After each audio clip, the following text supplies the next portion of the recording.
Subscribe करें और bell दबाएं ताकि कोई खबर रह न जाए।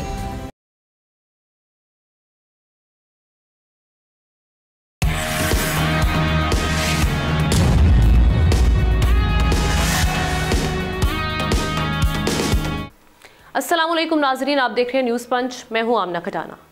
पाकिस्तान डिजिटल मईशत की रेस में दौड़ने की तैयारी कर रहा है। क्रिप्टो काउंसिल और एडवाइजरी की तकर्री के बाद अब एक और बड़ा कदम उठाने की बाज़गश्त है कि हुकूमत इजाफी बिजली को क्रिप्टो माइनिंग के लिए इस्तेमाल करने पर गौर कर रही है।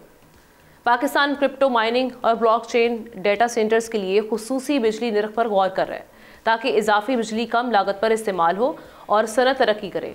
पावर डिवीज़न मुख्तलिफ स्टेक होल्डर से मुशावरत कर रहा है ताकि बगैर सब्सिडी के पुरकशिश टैरिफ मुतय्यन किए जा सकें। क्रिप्टो काउंसिल डिजिटल करेंसी को कानूनी हैसियत देने और रेगुलेटरी फ्रेमवर्क बनाने की तैयारी में है। दुनिया भर में हम देख रहे हैं कि डिजिटल असासों का रुझान बढ़ रहा है। अमेरिका में भी क्रिप्टो करेंसी को बाज़ाब्ता कबूलियत मिल चुकी है। पाकिस्तान में तकरीबन 2 करोड़ अफराद क्रिप्टो करेंसी के कारोबार से वाबस्ता हैं। माली साल 2022-21 के जो फिगर्स हैं वो आपके सामने रखें तो पाकिस्तान में 20 अरब डॉलर की क्रिप्टो ट्रांजैक्शंस रिकॉर्ड हुई हैं। क्रिप्टो करेंसी आलमी सरमायाकारों के लिए एक पुरकशिश शोबा बनती जा रही है। दूसरी जानिब इसके गलत इस्तेमाल का खतरा भी मौजूद है। हुकूमत इस हवाले से क्या इकदाम करी और इस फैसले को किस तरह से देख, इसी पर बात करते हैं। माहिर इकोनॉमी आबिद सुलहरी साहब ने हमें ज्वाइन किया है, आज के हमारे गेस्ट हैं। बहुत शुक्रिया आबिद साहब वक्त देने के लिए।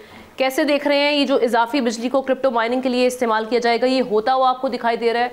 इसमें चैलेंजेस, रुकावटें क्या होंगी? साथ ही साथ ये कि इससे जो बिजली की कीमतें आम सार्फिन के लिए किस हद तक कम हो सकती हैं?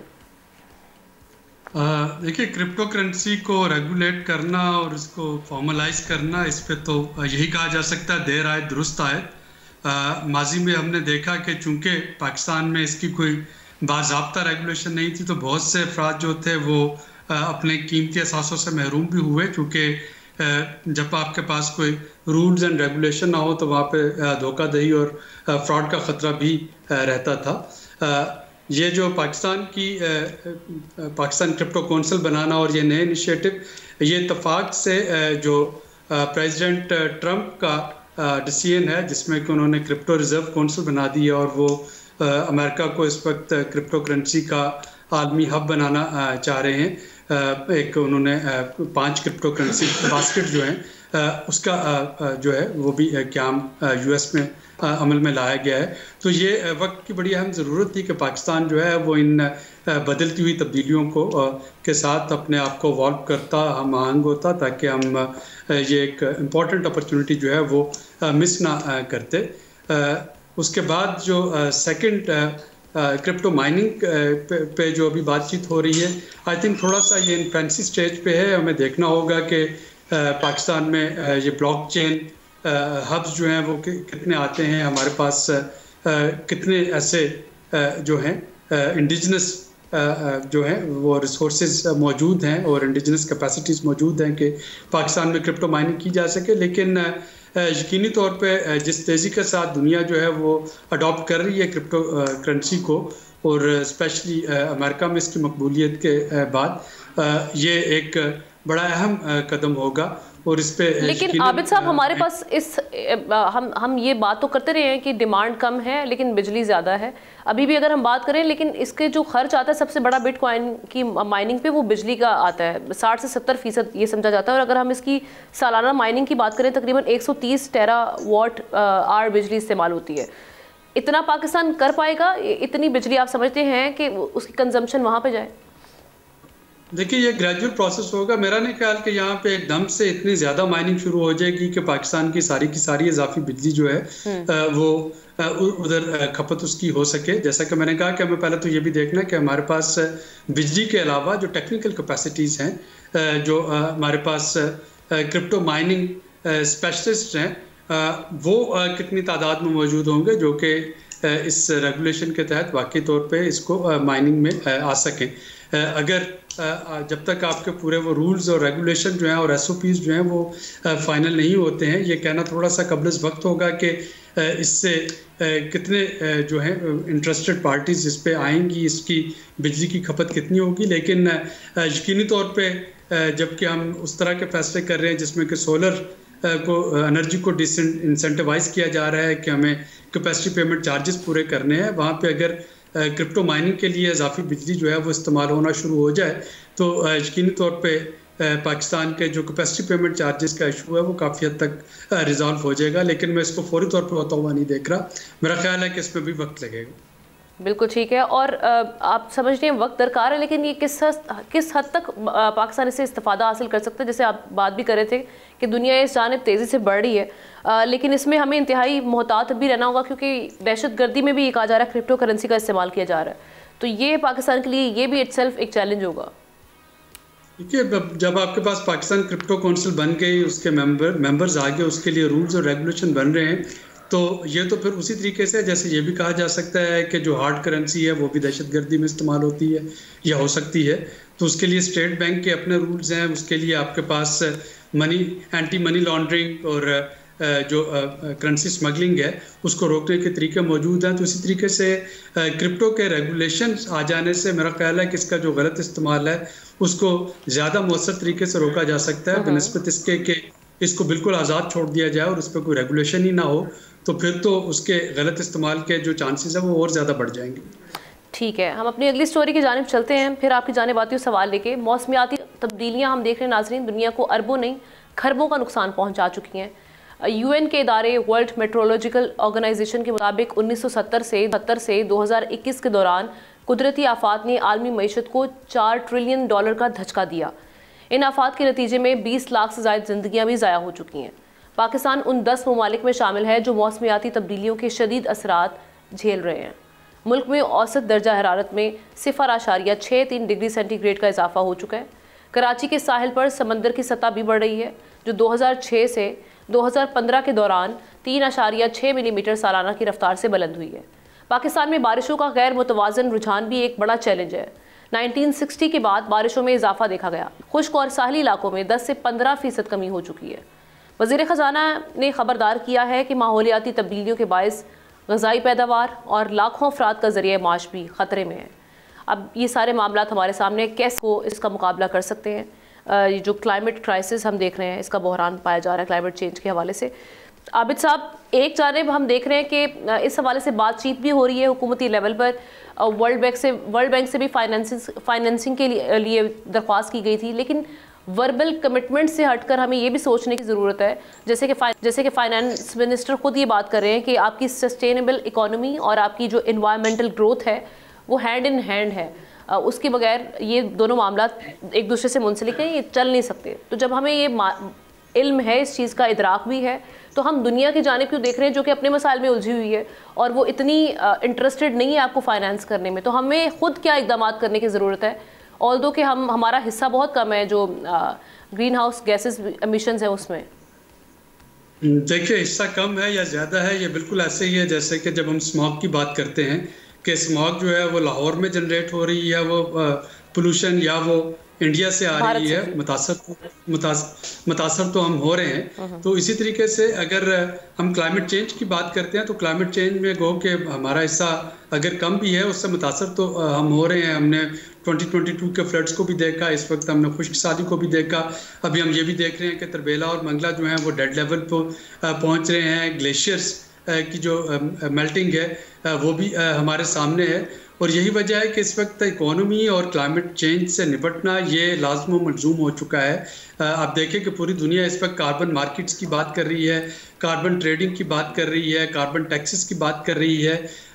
EU और दुनिया के बहुत से दूसरी टेरिटरीज़ में इस वक्त इंपोर्ट एक्सपोर्ट पे कार्बन टैक्स या कार्बन बॉर्डर एडजस्टमेंट मैकेनिज़्म लगाने की बातचीत जो है वो हो रही है।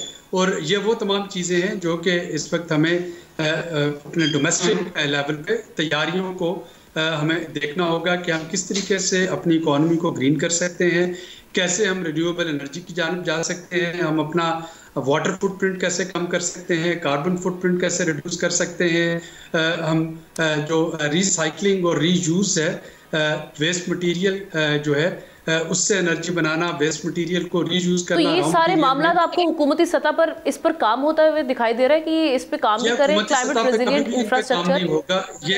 ये वो सारे मामला हैं जो कि बिजनेस कम्युनिटी की नीड बन चुके हैं। देखिए, जब आपकी प्रॉफिटेबिलिटी हिट होती है तो वहाँ पे बिजनेसेस जो हैं वो इवॉल्व करते हैं और वो नई टेक्नोलॉजीज़ और नई अप्रोचेस को अडॉप्ट करना शुरू कर देते हैं। अगर हम सिर्फ हुकूमत या हुकूमतों या बैरूनी जो हमारे डेवलपमेंट पार्टनर्स हैं उनके सहारे पे बैठे रहे तो फिर तो कारोबार हो गए। तो मैं आपको सिर्फ ये बताना चाह रहा हूँ सर, लेकिन ऐसे इंसेंटिव्स या हुकूमत की जानिब से ऐसे इकदाम किए जाते हैं जो ऐसा एनवायरनमेंट क्रिएट करते हैं जहाँ पर बिजनेस सेक्टर भी आकर इस हवाले से सोचेगा। जब पॉलिसी मेकर्स ही नहीं सोचेंगे कि हमने कुछ ऐसा इंफ्रास्ट्रक्चर क्लाइमेट रेजिलिएंट बनाना है, या जैसे आप अब बात करें कि हम ग्रीन एनर्जी की जानिब हम मुंतकिल होना चाह रहे हैं, लेकिन जब आपकी वो रिसोर्सेज या आपका एनवायरनमेंट वो नहीं है तो कैसे ये मामला चलेंगे आगे? देखिए, अगर हुकूमत पॉलिसी नहीं भी बनाती तो बिजनेस क्या करेंगे? अगर सोलर को डिसइंसेंटिवाइज करना शुरू कर देंगे तो लोग ऑफ ग्रिड जाना शुरू कर देंगे।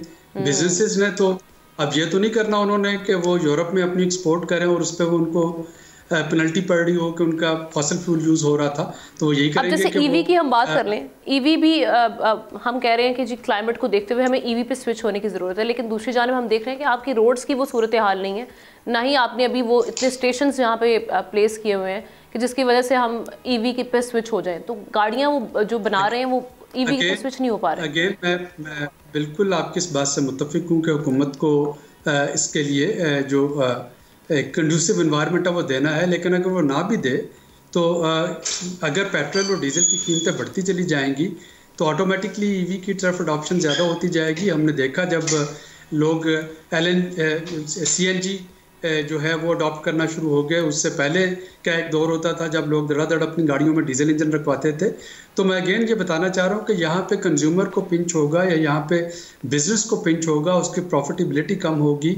गवर्नमेंट जो है वो कुछ करे या ना करे, बिजनेसेस और कंज्यूमर जो हैं वो ऑटोमेटिकली उसकी तरफ अडॉप्ट होते हैं, और जब बिजनेस और कंज्यूमर अडॉप्ट होना शुरू हो जाते हैं तो गवर्नमेंट्स की मजबूरी बन जाता है उस मुताबिक पॉलिसीज लेके आना। तो ये उल्टा असर होता है डेवलपिंग कंट्रीज़ में, सिर्फ पाकिस्तान में नहीं बाकी कंट्रीज़ में भी। ज़रूरी नहीं कि हुकूमत ही कुछ करे तो लोग जो हैं वो अपनी पैराडाइम शिफ्ट लेके आएंगे। पैराडाइम शिफ्ट यहाँ पे पहले आता है, हुकूमती पॉलिसीज जो है उसको फॉलो कर रही होती है। ठीक है, thank you so much. Abid Sulehri साहब हमारे साथ मौजूद थे बड़े अहम मौज़ूआत पर बात करने के लिए। एक ब्रेक लेते हैं, ब्रेक के बाद वापस आएंगे, दीगर अहम स्टोरीज उस पर बात करेंगे।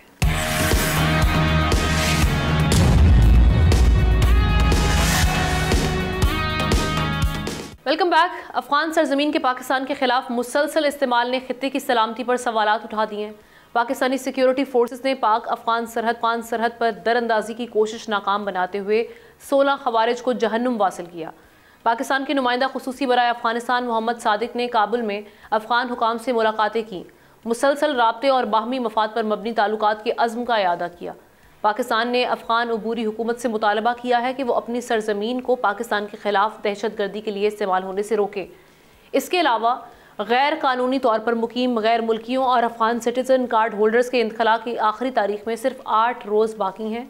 हुकूमत पाकिस्तान ने वाज़े किया है कि मुकर्ररा तारीख के बाद सख्त कानूनी कार्रवाई अमल में लाई जाएगी। इन इक़दाम का मकसद मुल्क की दाखिली सलामती को यकीनी बनाना और दहशतगर्दी के ख़तरात का सद्देबाब करना है। पाकिस्तानी हुकाम ने अक़वाम मुत्तहिदा से भी मुतालबा किया है कि वो अफ़गानिस्तान के अंदर और उसकी सरजमीन से होने वाली दहशतगर्दी के खात्मे के लिए ताउन करे।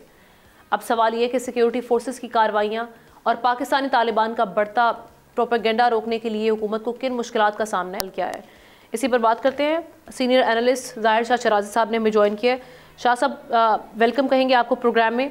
अभी एक तो मुलाकात जो हुई है, अभी तो वैसे कार्रवाइयाँ तो जारी हैं दहशतगर्दों के खिलाफ, लेकिन दूसरी जानिब नुमाइंदा खुसूसी बराए अफगानिस्तान मोहम्मद सादिक ने जो काबुल में मुलाकातें की हैं हुकाम से, वो कुछ डेवलपमेंट, कुछ नरम रवैया वहाँ से इख्तियार किया जाएगा, कुछ सोचा जाएगा संजीदगी से आने वाले दिनों में? कोई आपको ऐसा पॉजिटिव सिग्नल दिखाई दे रहा है? क्योंकि प्रेशर तो उस पर वहाँ पर भी बढ़ रहा है। UN की रिपोर्ट सामने है, दुनिया इस चीज़ से बाखूबी वाकिफ़ है कि वहाँ पर क्या मामला आता है और किस तरह से वो सॉइल यूज़ हो रही है पाकिस्तान के अगेंस्ट। जी आमना, बहुत बहुत शुक्रिया। और जहाँ तक आपके सवाल का ताल्लुक है, मेरे ख्याल में वहाँ पे सॉफ्ट कॉर्नर क्या कि शायद वो उसी इंतज़ार में थे कि पाकिस्तान कोई नरम रवैया इख्तियार करे। और इसमें एक अहम डेवलपमेंट ये है कि जो तकरीबन 27-28 दिन बॉर्डर बंद रहा है, अफगान और काबुल इंतज़ामिया को अंदाज़ा हो गया है कि पाकिस्तान की अहमियत क्या है। $300 मिलियन रोज़ाना का नुकसान हुआ है दोनों साइड पे, और मेरे ख्याल में जो उस तरफ से कारोबारी तबका है वो कितना प्रेशर डाल रहा है अफगानिस्तान की हुकूमत के ऊपर कि इस किस्म के इक़दाम को रोका जाए। अब बात करते हैं एम्बेसडर सादिक की, जो अफगानिस्तान गए हैं, बहुत बड़ी डेवलपमेंट है। उसकी बड़ी वजह ये है कि जो हमारे खुसूसी इन्वाय हैं मोहम्मद सादिक साहब, वो काफ़ी करीब हैं तालिबान के और उन लिबरल अफगान लीडरशिप के जो कि इससे पहले काबुल में रही है, चाहे वो अशरफ गनी की थी या वो करजई की थी। अब इस वक्त देखें डायरेक्ट जो ताल्लुकात हैं खलीफा सिराजुद्दीन हक्कानी के साथ, मुल्ला बरादर के साथ, मुत्तकी के साथ जो जिनसे मुलाकात भी उनकी हुई है और बड़े अच्छे माहौल में एक मैसेज कन्वे किया गया है। हालांकि हम देखें तो इस दफ़ा फिर काबुल इंतज़ामिया ने कोशिश की है, जो उन्होंने अपना जॉइंट कम्युनिके जारी किया है उसके अंदर यही कहा है कि वो ट्रेड और अफगान रेफ्यूजीज़ के ऊपर बात करना चाहते हैं। लेकिन मेरे ज़राए के मुताबिक अफगान हुकूमत को बड़ा वाज़े बताया गया है कि कलअदम तहरीक तालिबान या फितना अल खवारिज, IS के साथ साथ BLA, BRA इनके खिलाफ जो है वो अफगान सरजमीन का इस्तेमाल अब बंद होना चाहिए और बड़ा वाज़े मैसेज कर दिया गया है। कुछ मैं आपको बड़ी खबर ये दूँ कि इस मीटिंग के फ़ौरन बाद जो फितना अल खवारिज या TTP की लीडरशिप है उसको भी जो है समन किया गया है काबुल और उनको बाकायदा एक मैसेज दिया गया है कि वो पाकिस्तान के खिलाफ इस किस्म की कार्रवाइयों से बाज रहे क्योंकि मामलात कशीदा होते जाएंगे। तो मेरे ख्याल में एक बड़ी डेवलपमेंट है पाकिस्तान के लिए। और दूसरा देखें, अब काबुल को बिल्कुल रियलाइज हो चुका है कि अगर वो दुनिया के साथ मामलात को तय करके चलना चाहते हैं, वो एज अ स्टेट काम करना चाहते हैं, तो उन्हें दरअंदाजी दहशतगर्दी को रोकना होगा और ख़ास तौर पर अपनी सरजमीन को इस्तेमाल करने से जो है हर मुमकिन उसको मना करना होगा। और इवेंचुअली उन्हीं का नुकसान है। हम देख रहे हैं कि जिस तरह से उनकी साख मुतासर हो रही है, रीजन में ये जो ममालिक हैं उनको भी तशवीश है इस हवाले से, उनके कंसर्न्स भी अपनी जगह पर मौजूद है। तो आने वाले वक्तों में अफगानिस्तान के लिए हालात ख़राब हो सकते हैं। इस जानिब से शाह साहब ये सवाल कि इस जानिब से कहा जा रहा है कि जो इनखला किया जा रहा है अफगानियों का, वहाँ से एक रिक्वेस्ट आई है कि जो उसमें स्लो डाउन कर दिया जाए, उसमें कुछ नरमी की जाए। कुछ ऐसा होता हुआ देख रहे हैं, कुछ इसमें गुंजाइश होगी? देखिए, हम ना मेरे ख्याल में हमें बड़ा रियलिस्टिकली अप्रोच रखनी चाहिए। 8 दिन रह गए हैं, 8 दिन के अंदर आप तकरीबन 40 लाख अफगान महाजरीन को बाय फोर्स नहीं निकाल सकते, ना बाय ट्रांसपोर्टेशन लेके जा सकते हैं। जो अफगान कार्ड होल्डर हैं उनकी अगर वेरिफिकेशन और उसका प्रोसेस होगा तो आप दिन में कितने लोगों को भिजवा सकते हैं। तो देखिए, हमें एक बड़ा रियलिस्टिक होना चाहिए। दूसरा, काबुल का जो हम कह सकते हैं माजरताना रवैया है, मेरी खुद बात हुई थी अफगान कौंसल जनरल हाफिज शाकिरुल्लाह से पेशावर में, और उन्होंने कहा कि हम पाकिस्तान के साथ बरदराना हमारा मुल्क है, उन्होंने हमारी मदद की है और उन्होंने अपील की थी कि आप जो है इतने 30-40 सालों तक अफगान महाजरीन को रखते रहे, तो अब आप इनको बाइज्जत तरीके से वापस भिजवाने का इंतजाम करें। उनके यहाँ कारोबार है, उनको वाइंड अप करने का टाइम दें। लेकिन मैं ये समझता हूँ कि काबुल की जानिब से बाकायदा एम्बेसडर सादिक को भी दरख्वास्त की गई है कि वो जाके पाकिस्तानी जो लीडरशिप है या पाकिस्तान फॉरेन ऑफिस है उससे बात करें। और मेरे ख्याल में उन्होंने पाकिस्तानी हुकूमत को कन्वे किया है कि अगर इंसानी हमदर्दी की बुनियादों पर, क्योंकि इतनी बड़ी तादाद में 40 लाख के करीब जो अफगान रेफ्यूजीज है उनकी वापसी, काबुल के पास ना इतने इंतजाम हैं, ना उनके पास इतनी कैपेसिटी है, ना तमाम मामलात हैं। तो अब ये देखना होगा कि 31 मार्च की डेडलाइन मैं समझता हूँ कि एक्सटेंड होनी नहीं चाहिए, लेकिन होगी और मेरे ख्याल में उसके ऊपर कोई काम भी होगा। दूसरा देखें, अगर आपने रिलोकेशन करनी है, अब खासतौर पर जो इस्लामाबाद और बाकी जो बड़े शहरों के अंदर लोग हैं, तो आपने बलूचिस्तान का बॉर्डर होगा या खैबर पख्तूनख्वा का बॉर्डर होगा, कबायली इलाके होंगे, तो यहाँ क्या इंतजाम हैं? क्या इतने लोगों के लिए यहाँ इंतजाम होंगे? मैं ये समझता हूँ कि पाकिस्तान को अब इंटरनेशनल कम्युनिटी को भी ऑन बोर्ड लेना चाहिए। ये तमाम एक्सपेंसेस, अखराजात, ये तमाम चीज़ें जो हैं ये उनकी जिम्मेदारी है। और UNHCR का इदारा यहाँ मौजूद है, यूनाइटेड नेशंस का इदारा मौजूद है, यूनिसेफ का है। क्योंकि अच्छा, इसमें एक और बड़ी चीज़ मैं बताऊँ, तकरीबन जो लोग वापस जाएंगे उनमें हमारे पास तकरीबन जो डेटा है उनमें 70% खवातीन होंगी, बच्चियां होंगी। तो आप क्या समझते हैं, वापस जाके उस माहौल में जो यहाँ स्कूलों के अंदर पढ़ रही थी, तो क्या तालिबान इनको अलाउ करेंगे कि वो स्कूलों को जाएंगी? तो एक बहुत बड़ा मेरे ख्याल में ह्यूमन ट्रेजेडी ये भी होगी। और आलमी बरादरी अगर खामोश रहेगी तो ये उनका एक, मैं कहता हूँ, क्रिमिनल नेग्लिजेंस होगी, उनकी एक बहुत बड़ी जो है वो नाअहली होगी। बिल्कुल ठीक है, थैंक यू सो मच। दारशा शराजी साहब हमारे साथ मौजूद थे तज मामले पर। इंटरनेशनल एरिना से हमारी एक स्टोरी वो आपके सामने रखते हैं। इस वक्त तुर्किया के क्या हालात हैं नाजरीन? वक्त बदलते देर नहीं लगती। पहले तुर्किया के अवाम हम देख रहे थे सदर तैयब उर्दवान उनके हक में सड़कों में थे। इस्तांबुल के मेयर अकरम इमाम ओगलू की बदउनवानी के इल्ज़ामात में गिरफ्तारी ने मुल्क भर में शदीद एहतजाज का आगाज़ कर दिया है। इमाम ओगलू, जो सदर रजब तैयब उर्दवान के सख्त हरीफ समझे जाते हैं, उनकी गिरफ्तारी को अपोजिशन जमातों ने सियासी इंतकाम करार दिया है। मुजाहरों का सिलसिला इस्तांबुल से निकलकर अनकरा और दीगर शहरों तक फैल चुका है, जहां हज़ारों मुजाहिरीन सड़कों पर निकल आए हैं। सिक्योरिटी फोर्सेज ने मुजाहिरीन को मुंतशिर करने के लिए रबड़ की गोलियां और आंसू गैस का इस्तेमाल किया, जिसके नतीजे में कई अफराद जख्मी और दर्जनों गिरफ्तार हुए हैं।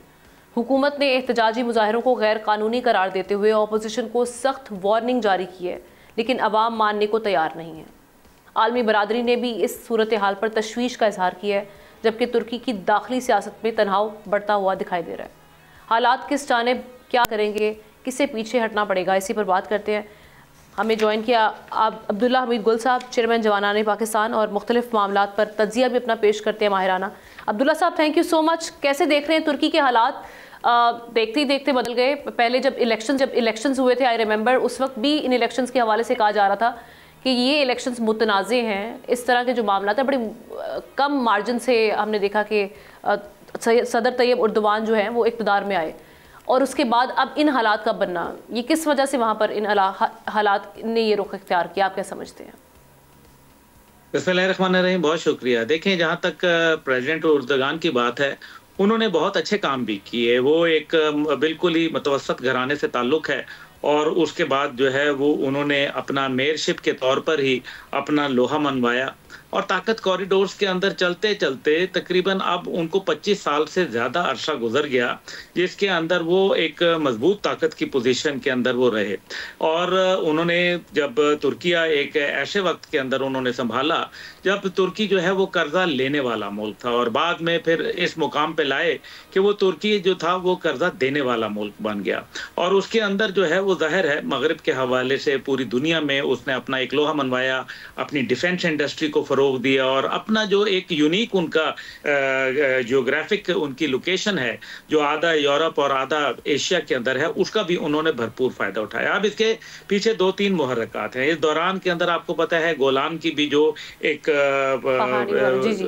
तहरीक उठी, और उसके बाद फिर सदर तैयब उर्दगान ने जिस तरीके से उसको कुचला, और वो तमाम लोग जो थे वो भी बड़े बड़े ओहदों पे मौजूद थे, और बड़े उनका एक जिसको कहते हैं ना कि अवाम के अंदर इंग्रेस थी उनकी, वो वहाँ मौजूद थी। लेकिन उसके बाद जो है सूरत हाल तब्दील होना शुरू हुई, और उनको भी बाकी हुक्मरानों की तरह ये ख्वाहिश पैदा हो गई कि मैं जो है अपना इक़्तिदार को तूल देता रहूं, और उसके लिए फिर उन्होंने हर किस्म के हरबे इस्तेमाल करना शुरू कर दिए, और फिर करप्शन को भी देखने में आया। फिर एक उन्होंने जो महल बनाया जिसके 1000 कमरे हैं, उसके हवाले से भी बहुत सारी बातें आई, और फिर जाहिर है अपोजिशन भी बढ़ी, और फिर उन्होंने जो आईनी तरमीम लाए जिसके तहत उनको एक तवील अरसे का इक़्तिदार जो है वो उनके हाथ में आया। मेरे ख्याल में ये बहुत सारी वजूह है जो कि उनको एक पॉलिटिशियन से एक डिक्टेटर जो है वो उन्होंने अपने आप को जो लोग वहां के समझने लग गए कि वो एक डिक्टेटर के तौर पर। अब आप इसी से देखें कि उनकी इकोनॉमी का ये आलम है कि उनकी इकोनॉमी बेहतरीन अंदाज में है, और इस टाइम पे जो खास तौर पे उनकी जो इस टाइम पे टूरिज्म इंडस्ट्री है वो दुनिया में मेरे ख्याल में एक मिसाली हैसियत रखती है। लेकिन इससे हट के हकीकत यह है कि इस टाइम पे जो मेयर इस्तांबुल को जो ओगलू साहब को उन्होंने गिरफ्तार किया, और उनके ऊपर जो अपने ऑपोजिशन, जैसे आपने खुद ही बयानिया में फरमाया कि वो उनके सबसे बड़े हरीफ समझे जाते हैं, और उनको खिलाफ जब उन्होंने क्रैकडाउन करना शुरू किया तो लोग जो थे वो सड़कों के ऊपर बाहर आ गए। और मुझे ये थमता हुआ नजर नहीं आ रहा, क्योंकि एक माजी के अंदर भी जो इसका बैकलॉग है, और जिस तरीके से गोलान की तहरीक शुरू हुई, और वो लोग भी अनासिर जो हैं वो मौजूद तो है ना। तुर्किया के अंदर 2 मुख्तलिफ लोग हैं, एक वो लोग जो इंतहाई मगरबियत के सोच रखते हैं, और एक जो है वो बहुत ही इम्तिजाज है मगरिब और मशरिक का। चले अब्दुल्ला साहब, एक ब्रेक में ले लूं, ब्रेक के बाद वापस आते हुए भी करते हैं, और मैं अपने सवाल भी आपके सामने रखूंगी ब्रेक के बाद।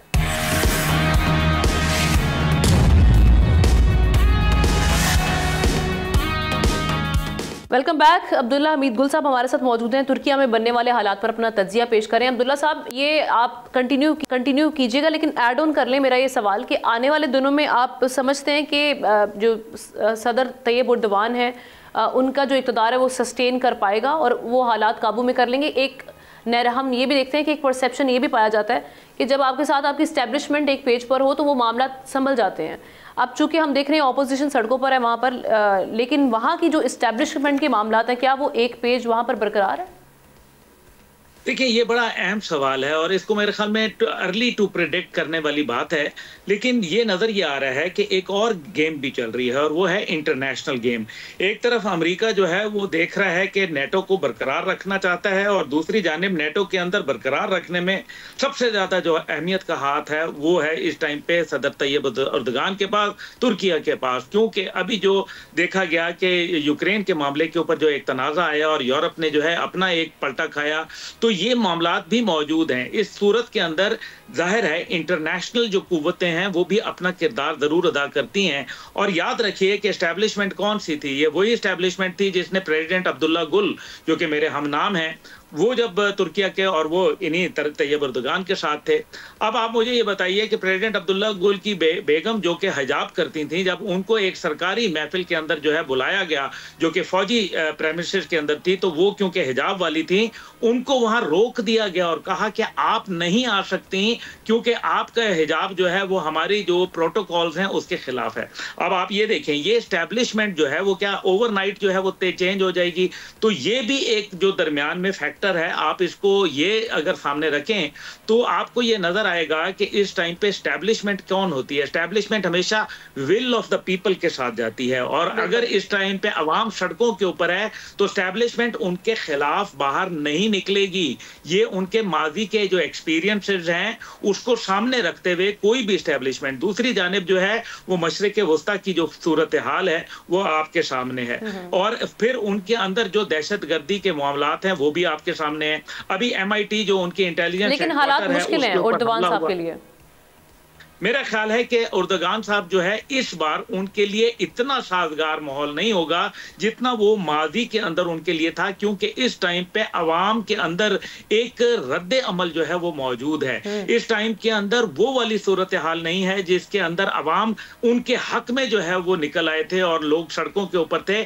आज उनके मुखालफत में आ गए हैं। इसका मतलब यह है कि कहीं ना कहीं रजब तैयब एर्दोगान साहब की जो पॉलिसी है उसके अंदर कोई ऐसा अमल जो है वो शामिल हाल हो गया जो अवाम को उसने ट्रिगर कर दिया, और इसके अंदर जो है आप तमाम जो और अगर यूएस से हेल्प आ गई, वो शामिल हाल हो गई सदर तैयब एर्दोगान के लिए, तो फिर तो आप समझते हैं कि यही हालात रहेंगे ऐसे ही?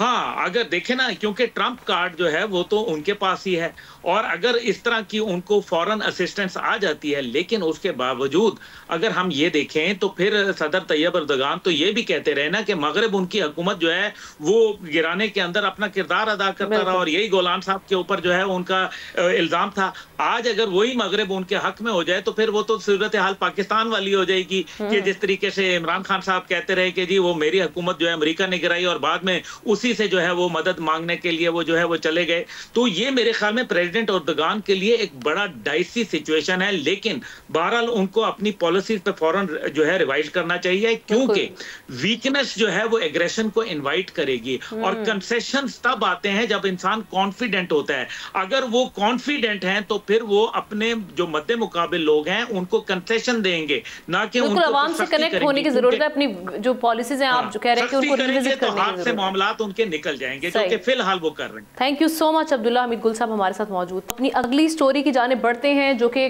क्रिकेट के हवाले से है। हम देख रहे हैं एक मैच में हीरो और दूसरे में जीरो। ये है खुलासा पाकिस्तान क्रिकेट टीम का मजमूई कारकर्दगी का। सीरीज के चौथे T20 मैच में केवी बॉलर्स ने पाकिस्तानी बैटिंग लाइन के परखचे उड़ा दिए। न्यूजीलैंड के 221 रन के हदफ के ताकुब में पाकिस्तान की पूरी टीम 16.2 ओवर्स में 105 रन बनाकर ढेर हो गई। पाकिस्तान का आगाज़ नाजरीन इंतहाई मायूस कुन रहा। ओपनर मोहम्मद हारिस 2, हसन नवाज, कप्तान सलमान अली आगा, शादाब खान और अब्बास अफरीदी, ये साहिबान हम देख रहे हैं कि सिर्फ एक रन बना सके और पवेलियन चले गए।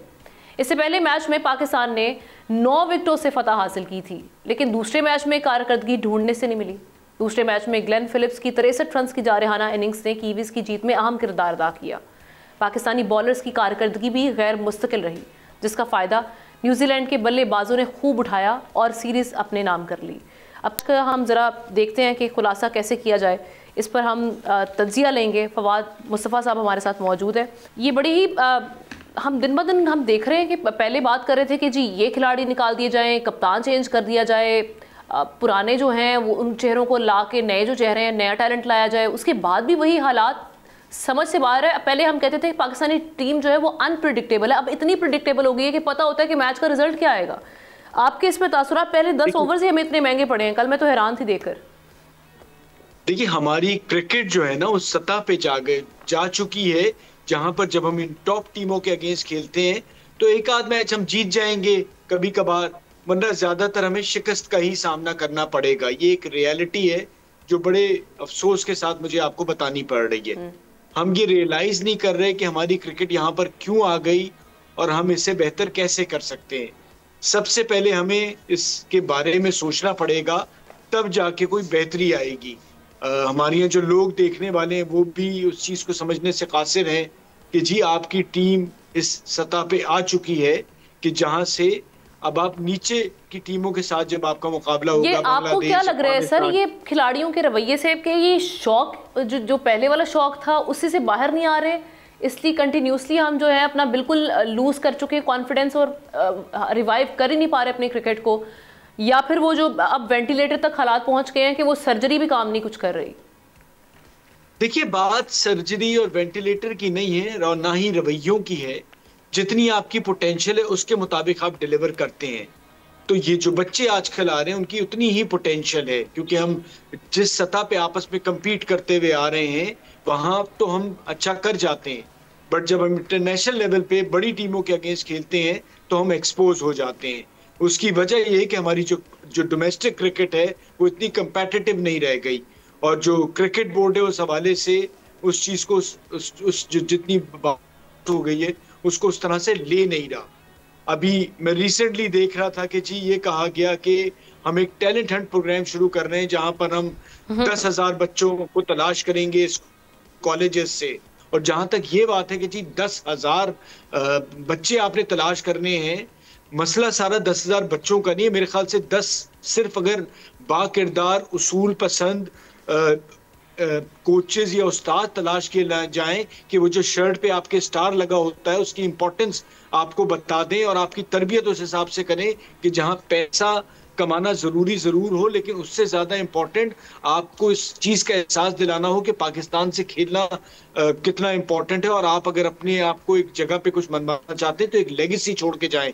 जो भी मैं बच्चे देख रहा हूँ आजकल वो बहुत शॉर्ट टर्म गोल्स के साथ आ रहे हैं। उसकी वजह ये कि क्रिकेट में इतना पैसा आ गया है कि वो 1-2 साल पैसा कमा लेते हैं, जो उसके बाद मेहनत दरकार होती है इंटरनेशनल लेवल पे अपने आप को रोकने की या सरवाइव करने की या टॉप पोजीशन पे रहने की, वो आप मेहनत करते नहीं है। आप छोटे छोटे चीजों में लग जाते हैं। पीएसएल आगे आ रही है फवाद साहब, इससे कुछ बेहतरी आएगी? इससे कुछ हम कह सकते हैं कि प्रैक्टिस में आएंगी टीम, कुछ मामला जो जहां पे हम देख रहे हैं फ्लॉज हैं उस पर काम करने का मौका मिलेगा? देखिए, पीएसएल तो एक 20 ओवर की क्रिकेट है, और वो हमारी पीएसएल भी अफसोस सिर्फ इस बात का होता है कि हर साल जो नीचे की तरफ जा रही है, और उससे आपको 20 ओवर के लिए तलाश मिल जाएगी, लेकिन फिर वो ये भी तो बच्चे परफॉर्म करके नेशनल क्रिकेट में सरवाइव नहीं कर पा रहे। मुझे लगता है कि अच्छे उस्तादों को आगे लाने की जरूरत है, और वो और साथ साथ जो हमारा क्लब क्रिकेट का जो सिस्टम का उसको रिवाइव करने की जरूरत है। उस पर अगर हम इन्वेस्टमेंट नहीं करेंगे तो हम इसी तरह से बस खेलते रहेंगे। और दूसरा ये कि प्लेयर्स के पास भी ऑप्शंस बहुत आ गए हैं। बाहर मुल्कों में बहुत ज्यादा क्रिकेट हो रही है, और लड़के जैसे पहले इंजीनियर्स डॉक्टर्स इधर उधर चले जाते थे अच्छे क्वालिटी वाले, तो अब ये जो जैसे भी क्रिकेटर है उनको भी ऑप्शन है, वो भी निकल जाएंगे। और डिस्ट्रिक्ट सतह पे काम करने की जरूरत है, वहां पर जो बेईमानी है, जो इजारादारी है, लोगों की मर्जी है, क्योंकि ग्रास रूट लेवल पर अगर आप ईमानदारी लाएंगे तभी ज्यादा टैलेंट ऊपर तक आएगा और बेहतर तरीके से परफॉर्म करेगा। अभी वैसे अगर मैं ये एक सवाल ऑन अ लाइटर नोट, अगर आपको इस पीसीबी की एक आपको अथॉरिटी मिल जाती है और आप पूरी टीम को बिठाकर आप क्या कहेंगे, ऐसा क्या चेंज लाना पसंद करेंगे? कोई एक चेंज लाना हो ताकि हम देखें कि फौरी तौर पे कुछ ना कुछ तो बेहतरी की जानिब जाएं। मैं ये नहीं कह रही कि नतीजा बिल्कुल ही ओवरनाइट चेंज हम देखें, लेकिन कुछ बेहतरी हो जिससे हम कह सकें कि हम मुंह दिखाने लायक हैं, मुंह छुपाने वाले मामला आ रहे हैं। देखिए जी, मैं तो सबसे पहले ये करूंगा कि मैं देखूंगा कि जी एक तो सबसे इंपॉर्टेंट है कि दुनिया किस तरह की क्रिकेट खेल रही है, 20 ओवर की, 50 ओवर की और टेस्ट क्रिकेट। उस हिसाब से मैं देखूंगा कि मेरे कितने इन 15-20 में से लड़के हैं जो उस स्टैंडर्ड पे खड़े हैं।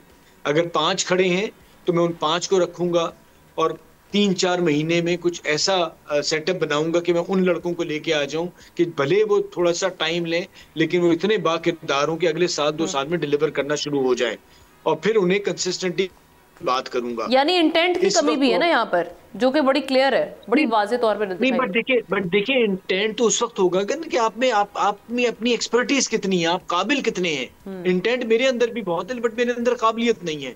इंटेंट का उस वक्त होता है कि जब आपका कंट्रोल हो, अगर आप बॉलिंग कर रहे हैं तो आपका बॉल पे कंट्रोल हो, आपका दिमाग तो कह रहा है कि मैं उधर बॉल डालूं, लेकिन आपका बॉल पे कंट्रोल नहीं है कि आप उस जगह कर सकें। इसी तरह बैटिंग का प्रॉब्लम है कि जी इंटेंट भी है इस तरह से, लेकिन मेरे पास वो काबिलियत नहीं है, मैं उतना काबिल नहीं हूं। आप देखें ना दूसरी जगहों पे जो दूसरी टीमें खेल रही हैं वो अच्छी बॉलों को भी जिस तरह से मार रहे होते हैं, हम नहीं कर पाते। तो हमें यहाँ पर प्रॉब्लम है और हमें जरूर सबको बैठ के, अगर हम क्रिकेट को बेहतर करना चाहते हैं, सोचना पड़ेगा। और उसके बगैर काम नहीं चलेगा कि हम पहले तो एक्सेप्ट करें कि जी हमारी क्रिकेट इस सतह पे आ गई है। आखिरी सांसों पे अब हमें दिखाई दे रहे हैं मामला, जो हालात इस वक्त। बिल्कुल बिल्कुल। Thank you so much Fawad साहब। फवाद मुस्तफा साहब अपना तज्जिया इस पर दे रहे थे, क्रिकेट के जो इस वक्त हालात हैं। आप दुआई कर सकते हैं। बाकी पाकिस्तानी टीम को जब हम देख रहे हैं कि बैकलैश भी बहुत आया है, वो पीसीबी की इंतज़ामिया हो या क्रिकेट टीम हो, लेकिन उसके बावजूद हालात जो हैं वो जूं के तू हैं। लेट्स सी आने वाले दिनों में क्या होता है। कुछ बड़े अहम फैसले लेने की ज़रूरत है जो कि अभी तक टाइमली हमें दिखाई नहीं दे रहे। इसके साथ ही नाज़रीन, हमारे प्रोग्राम का वक्त ख़त्म हुआ चाहता है। आपसे इंशाल्लाह कल मुलाकात करेंगे। अल्लाह हाफ़िज़।